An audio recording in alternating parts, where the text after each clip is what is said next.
Hey guys, Bearded Bricks, welcome back to the channel. Today we're talking about the most recent BrickLink series wave set, the Wild West Train set 910044. Where we're talking about all the figures and all the amazing do's and don'ts this set does right and wrong in today's video. So what makes a BrickLink series set, and more importantly, why should you guys have bought this set now, or why are you going to go buy one after this video? The BrickLink series sets are important because LEGO has the fans vote on them, and once they reach a certain criteria, LEGO will review them and then make them in their factories and ship them to those that buy them. However, there's one other thing they don't mention is they only make a certain number of these sets each time, estimately putting them around 30,000 sets to 50,000 depending on the size and how much they cost. And then obviously if they meet the criteria of being made, which is like I think 1,000 or 5,000, they have to be funded, they will make them. And then the owner who designed the set gets one for free.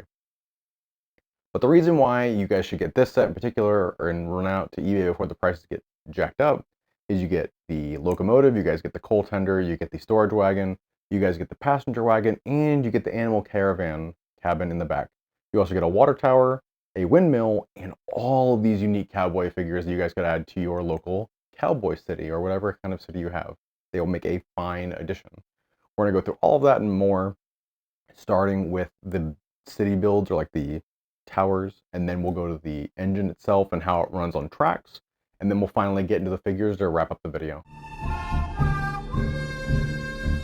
Talking about the builds that come with the set, because they are the one point of contention I have with the set, so I want to get them out of the way.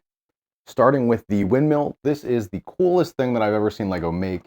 It is a perfectly fine like water pump style windmill.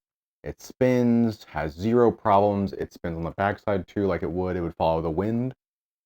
And I think that's pretty cool. And the struts they use to build this, it's really neat. It's all held together by these Technic pieces on the top and the bottom. However, a lot of this greebling in the middle is kind of just floating there for aesthetic. It doesn't really contribute to the structure of the set itself. You have a little water trough here, and then you have a ton of other detail on the bottom base. As you guys can see, I have not put this on a mill's plate because I'm not sure where it's going to go. I may repurpose this for a farm in my LEGO city. I haven't quite decided yet, but this is terrific. I love this.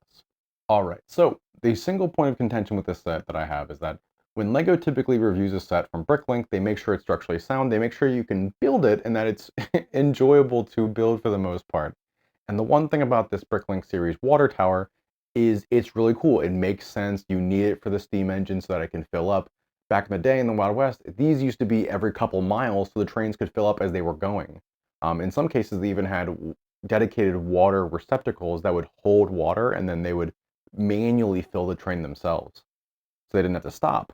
However, in the LEGO version, this cactus loves to fall off all the time, and it just hangs on by one stud. And the tower itself, much like the previous windmill, is held on by 2 points.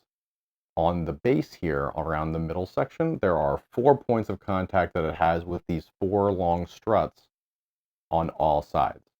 And the one real issue I have with this is that if you hit this the wrong way, if the wind knocks it over, you bump your table, these 4 pins that hold it in place could easily come out. While the finished result looks terrific, like this looks really good. I had a lot of trouble recording the shorts for this video, and it was just because these 4 struts are not attached very well. It's easily remedied, and you can fix this quite easily if you added in 2 or 3 extra pieces here and there to support it like I have. And then also the top of the water tower is actually attached by 4 1x1 bricks at the top. And I think that's fine. Putting it on was a little tedious, but it wasn't that bad as just making sure the tower is straight and it looks good. It would have been really nice if LEGO made the greebling in this tower actually support it as you would expect it to. Because the issue is that the struts would fall off and then the greebling would fall off, you have to reattach it. And this cycle would continue until finally you got everything just right. So once everything stays where it's at, it's great. It's just the build process was a little tough.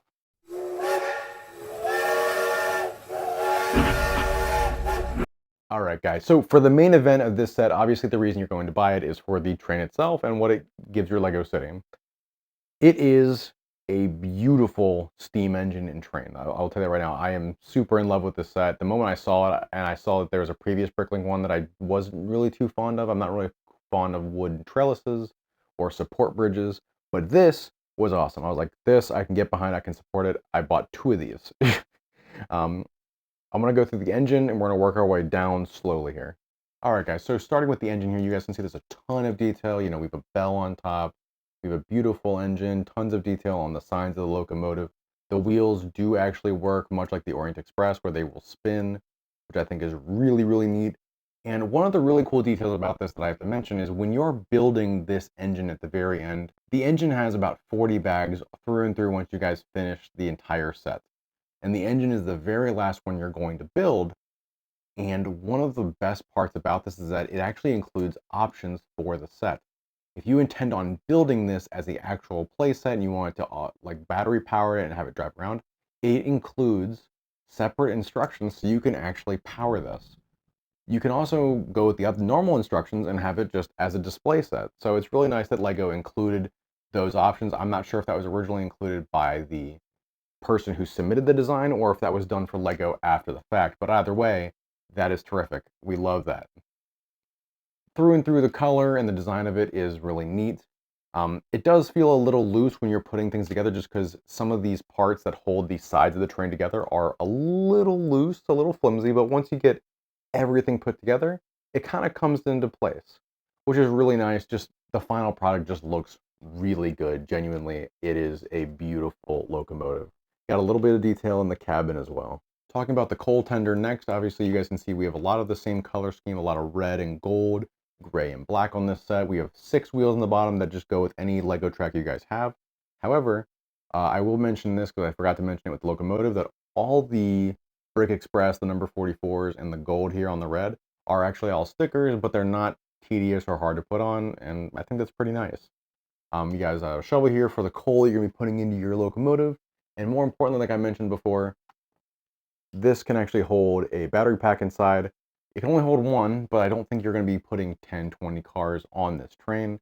And obviously, if you wanted to, you could redesign this to make it longer or bigger and just use the same bricks that they have already provided in this set. The next car is where we see the most detail going into the last few options here. We have the storage wagon. It comes with a piano, and if you want to put this in a saloon or a tavern or the jazz club in your Lego city, you absolutely can do that. The next one we have here is a bank safe. You guys can see here by the little butterfly piece on the top for like the handle. There's some money and gold on the inside, and we have some barrels and some other storage pieces here. And all of these are connected by strings that are attached to these like Technic type pipes that run both sides of this. And I think this is really cool. I think that if someone wanted to make another one of these and put other things on the side of it, it's made with such few parts that relatively cheaply you can make more of these. All right, guys, so with the next wagon, we have the passenger carriage slash food car. This is where your figures are going to be spending a lot of their time if you're going to have them decorated in this set. And just on the outside, this set looks, or this build looks terrific. We have railings on both sides. You guys have lights that you guys could put on the light kit for this set and just make everything shine at night. And much like the other Lego Express trains and other things I've reviewed on the channel, this whole top piece just comes off in one giant piece. And looking inside, you guys can see we have some little lamps, some tables for them to sit at. Not a lot of walking room, but it does look pretty good. It does make it look old-timey and makes it all kind of just ties it all together. I will say that if you're trying to get another one of these, I can imagine that people are going to want to, part out 2 or 3 of these for their own train. This is probably going to be pretty pricey just because there's a lot of elements in this build, and I don't know if they make a lot of these elements in these colors consistency. So if you're going to order one, I would order the parts from LEGO themselves or from BrickLink soon. All right, guys. So the last wagon of this set is like the animal slash like livestock car is what I would associate this as.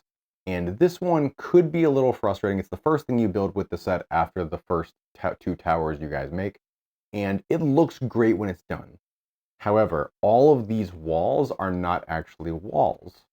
Popping the top off for you guys, you can see it's one big piece as well, just like the previous. But all of these walls are sideways.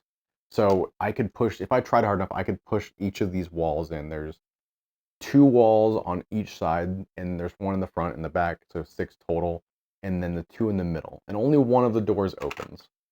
It's cool the door opens. However, like I said, the walls are a little fragile, so I'd be delicate with this one if you're going to have one.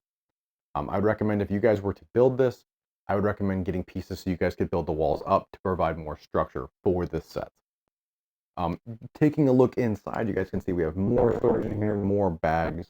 We have a horse, we have hay, ton of little detail in here just to make this just a really cool box car that they included.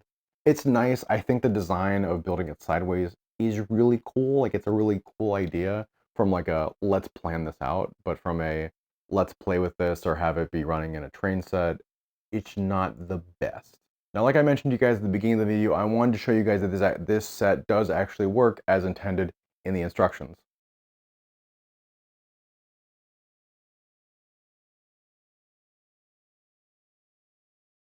So I just wanted to show you guys that this set does work on normal Lego rails, whether they are a custom made one like the switch track I have here or the normal Lego rails that I have around this. It will work on whatever city or terrain you guys have. And I think that is one of the best parts of this set is that it's not like the Orient Express that will not work on train or rails, and it actually keeps its functionality as a train. That is functionally the best part about this. All right, guys, without further ado, let's go ahead and jump into the figures. All right, guys, so starting with going with your guys' left, my right, we have a woman traveling on the train. We have a female bounty hunter outlaw with some dynamite. We have a farmer who's just maintaining the desert casually with his trident, his spork, going to feed the animals in the animal wagon, you know, going to give them some hay. We have like a school teacher type Lego figure here. We have 3 gunslingers or bounty hunters or sheriffs, whatever you guys want them to do with their bags and their guns and their hats and their flannels, looking terrific. Obviously, all these characters are really unique. They have tons of detail and just, you know, dual molded legs here and there throughout the entire set. It looks good. Flipping this around, you guys can see we actually have a mayor type figure. We have like the head outlaw. We have the conductor of the train, and then we have one of the engineers for the locomotive themselves. And these are the 4 figures that I would kind of say are like name-worthy or the most important ones of this set, just because they have kind of different significant roles. As you guys saw earlier in the train, we have one horse that stays trapped in that train forever. He's never coming out. However, they were kind enough in this set to include 2 more Lego horses. We have a tan one and an orange one, and they have saddlebags and guns, and they just look really cool. I'm glad they include these little micro builds to make them feel like they are part of the build, not just thrown in because it's a cowboy set. It is actually really cool because if you wanted to remove these saddlebags, they give you pieces so you can just make them look like normal horses that are just out living in the wild. So it's really nice seeing them give you options and just be able to create exactly what you want. That's the point of these sets. All right, guys, so jumping in my final thoughts, I will say that for $289-ish 6 months ago and however much it is now, I've seen this set going for $340, upwards of $400 now. I will say it's ultimately worth it. If, and only if, you want this style of locomotive in your Lego city. There are some people that only build ultra-modern Lego cities with modern trains and modern cars, etc. I think adding some vintage and old style things in your city can really make it, it adds that extra immersion layer that you might want out of your build. And I think the water tower, for what it's worth, is not a reason to not buy the set. It's still, when it's said and done, it looks great. It fits right into any Wild West style town you guys have. And then the windmill is also really good for any type of farm you guys may have in your Lego city, or your Wild West outpost or camp, whatever you have going on. It'll look terrific. And having this train scooting around your city, your western, your small little town, all of it is going to fit in magnificently. And adding all of these unique figures into the set as well just is icing on the cake. This set is absolutely worth your money and your time. And I definitely recommend you guys get it before the price on it goes up in the next 2 or 3 years. Yeah, they're really hard to find then. But ultimately, I want to know what you guys think about this set down in the comments. Is there anything you guys want me to do with this set going forward? Do you want me to build both and combine them? Do you guys want me to try to put it in my Lego city when I go in at the end of the day, go and display all this? I want to know what you guys think down in the comments. Don't forget to like, subscribe, hit the notification bell so you guys can see all my future uploads if you guys like this video. And as always, I've been BrickLink, and I'll see you guys in the next one.